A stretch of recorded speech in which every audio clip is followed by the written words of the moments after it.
dynamics of polygamy for years. We've witnessed their happiness, their arguments, and their splits.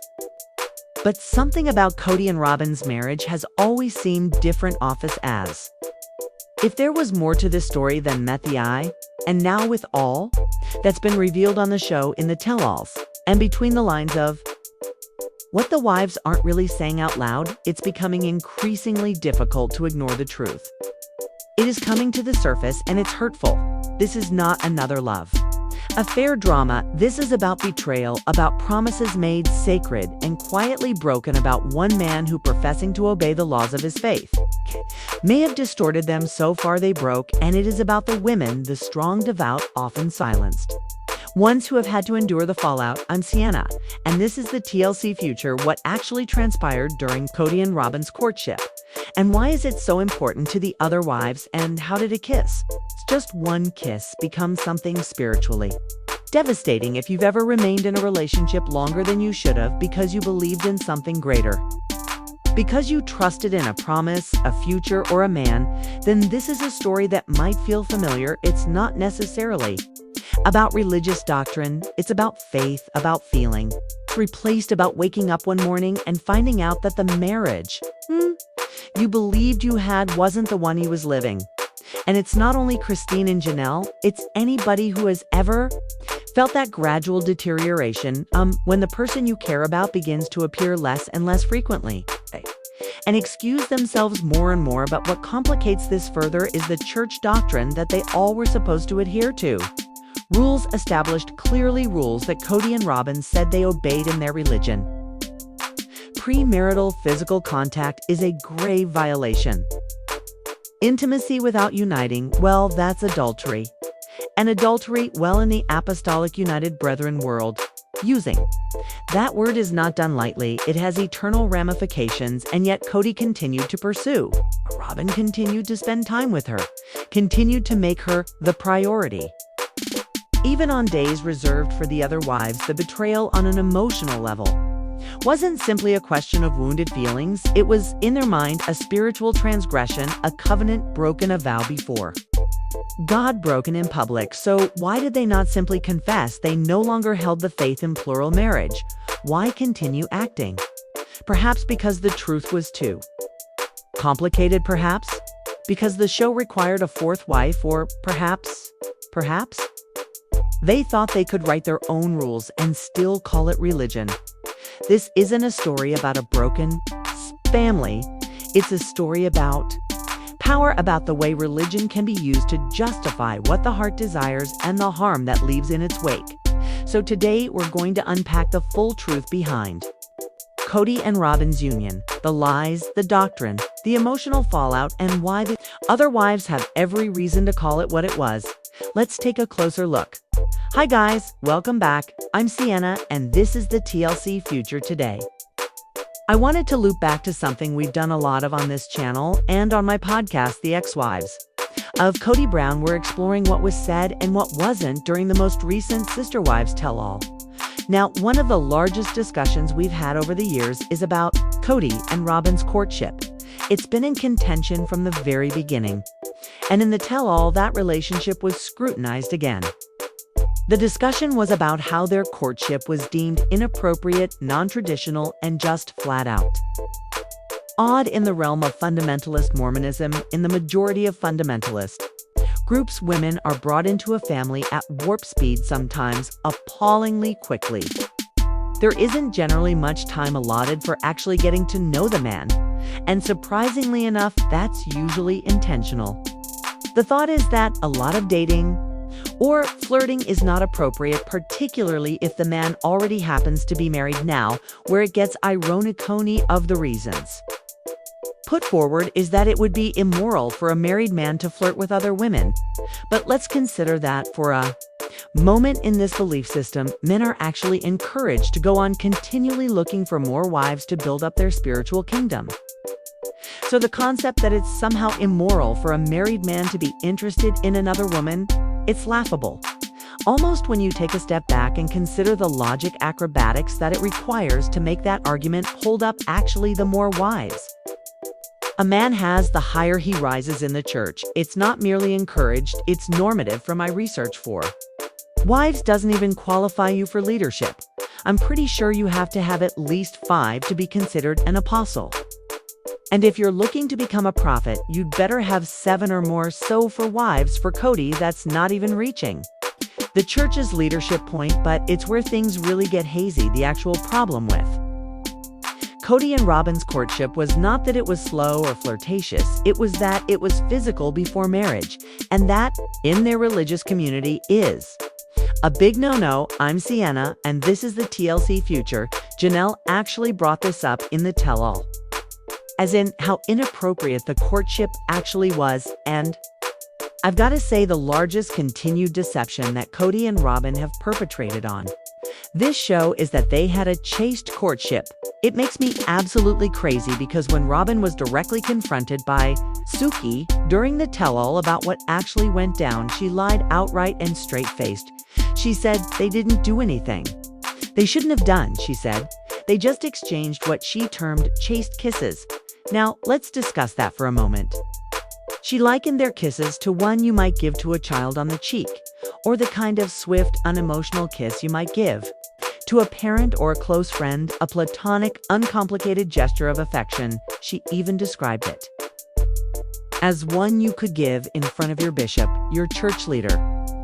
And it would not be an issue, but here's the thing that simply isn't true in the AUB. The church they belong to, unmarried couples don't kiss, period.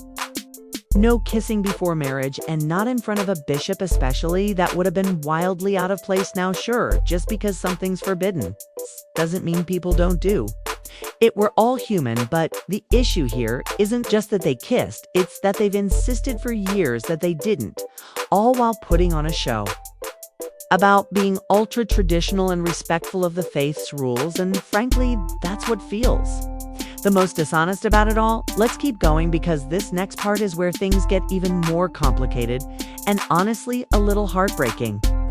Now, kissing might seem like a small thing to most people, but in the church Kody and Robyn came from the Apostolic United Brethren, or a UB. It's a big deal. Kissing before marriage isn't just frowned upon, it's actually prohibited. And the reason for that ties directly into the church's beliefs around sealing and eternal covenants. See in there. Religion, a man and woman aren't truly husband and wife until they've been through a holy marriage. Ritual of sealing. That's when they seal their commitment with an eternal promise one. It's not only supposed to keep them together in this life, but for all eternity. Without that sealing, they're not spiritually married.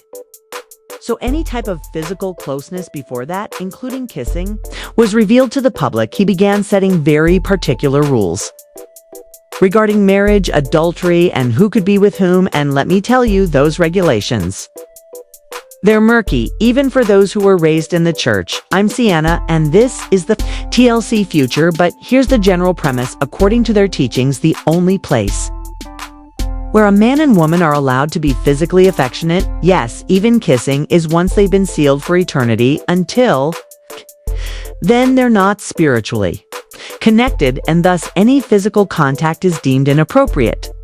The man must be given priesthood authority, and the sealing must be done in the temple.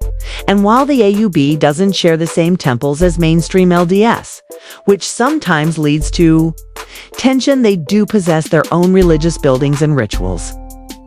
Now, one of the individual doctrines states something to the effect: if a man receives a wife in the new and everlasting covenant, and she is with another man, and she was not appointed to him by holy anointing, she has committed adultery and shall be destroyed. Let that sink in. If a woman is sealed to one man and then gets involved with another, even after she and her husband are divorced, she's guilty of committing adultery. Not any kind of adultery, mind you, the kind that in their theology results in being destroyed.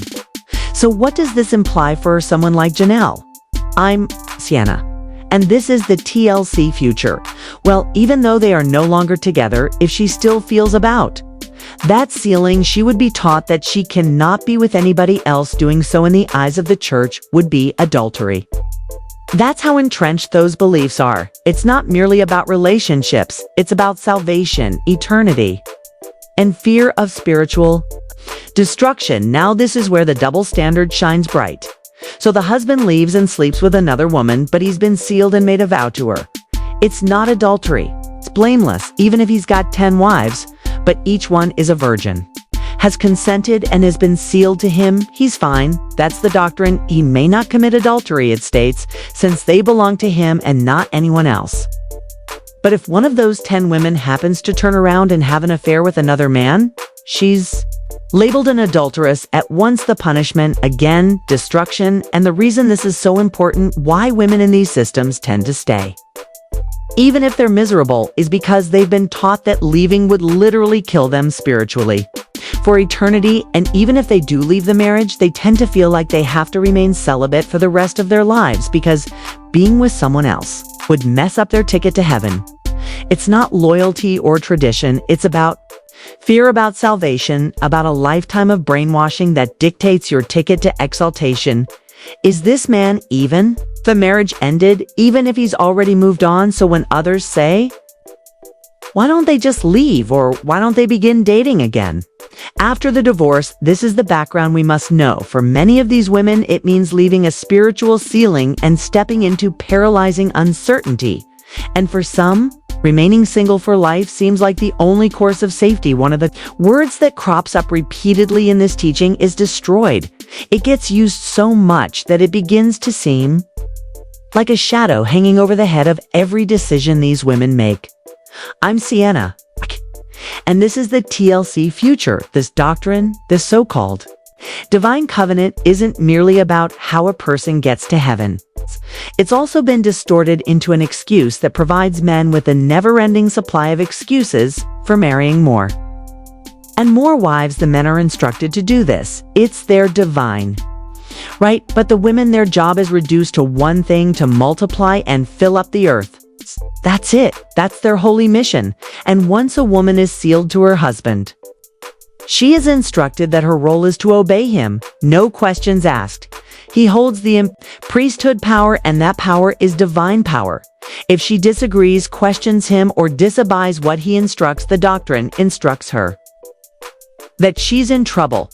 That she's in trouble, that same word, destroyed, it says shall be destroyed by God himself for disobeying his law. There's even a verse that says, God will exalt his name through the destruction of disobedient people. That's frightening when you actually consider it, because what it's doing is equating disobedience with hell. It creates a belief system where the man is omnipotent in the relationship and the woman, she's property. That's not just old-fashioned, it's perilous. Now, to be clear, I'm not saying these women are literally being destroyed or harmed today, but the idea, the teaching behind it is deeply violent in concept. It places women under complete control. Their spiritual survival is said to depend on their obedience to one man, and if they push back or think for themselves, they're labeled as transgressors. It is difficult to envision existing in that state of fear, yet this is precisely what most women within these religious systems are taught as children. I'm Sienna, and this is the TLC future. Janelle, bless her heart, has stated that she is willing to date again if she finds the right one, and I sincerely hope she does. I hope she can completely move on from this abusive system of belief, because it's painfully obvious this doctrine was not designed to elevate women. It was designed to oppress them. When you actually consider what Joseph Smith did, turning faith around into something that gets women believing their eternal lives are on the line.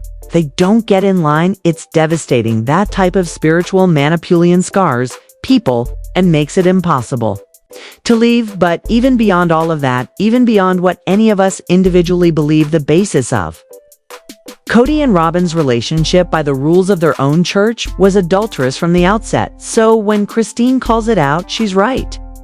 And when Janelle says that it was inappropriate, that's just her being polite about it. The reality is, in the AUB faith, what Kody and Robyn did would be deemed adultery in their church. You shouldn't spend time with another woman, especially not physically, unless you're married and sealed. Whether you or I believe that's an archaic notion, that's the standard Kody and Robyn were purportedly living by. And adultery in this religion isn't only about what occurs prior to marriage, it continues on after. The sealing as well, because by the time a man is sealed to several wives, he has come into distinct spiritual covenants with each one of them. He has made vows, not merely romantic vows, but eternal ones. That's what celestial marriage translates to in their language, a vow to coexist eternally in harmony, and a component of that harmony.